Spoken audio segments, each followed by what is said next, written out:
ವೀಕ್ಷಕರೇ, ಕನ್ನಡದ ನಟಿ ವಿದ್ಯಾ ಕೊಲೆಯಾಗಿದ್ದಾರೆ. ಅವರ ಪತಿ ನಂದೀಶ್ ಈ ಕೊಲೆ ಮಾಡಿದ್ದಾನೆ. ಇದು ಅನೇಕರಿಗೆ ಶಾಕ್ ಎನಿಸಿದೆ. ಅಷ್ಟಕ್ಕೂ ವಿದ್ಯಾ ಕೊಲೆಯಾಗಲು ಕಾರಣ ಏನು ಮತ್ತು ಈ ಕೊಲೆಯ ಬಗ್ಗೆ ವಿದ್ಯಾ ತಾಯಿ ಹೇಳಿದ್ದೇನು ಎಂಬ ಸಂಪೂರ್ಣ ಮಾಹಿತಿಯನ್ನು ಈ ವಿಡಿಯೋದಲ್ಲಿ ನೋಡೋಣ ಬನ್ನಿ.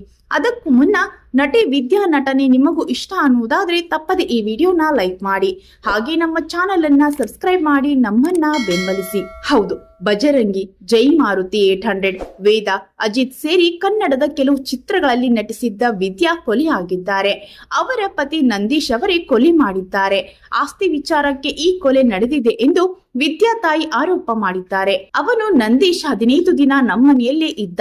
ಮೊನ್ನೆ ನಮ್ಮನೆಯಿಂದ ಹೋದ. ಫೋನಿನಲ್ಲಿ ಕೆಟ್ಟದಾಗಿ ಮಾತನಾಡಿದ.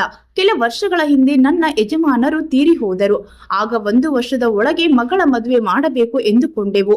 ಈ ವೇಳೆ ಸಿಕ್ಕವನೇ ಇವನು. ನಮಗೆ ಗಂಡು ದಿಕ್ಕಿಲ್ಲ, ಹೇಳಿದಂತೆ ಕೇಳಬಹುದು ಅನ್ನುವುದು ಅವನ ಪ್ಲಾನ್ ಆಗಿತ್ತು. ಹೀಗಾಗಿ ನನ್ನ ಮಗಳನ್ನ ಆಸ್ತಿಗೋಸ್ಕರ ಮದುವೆಯಾದ.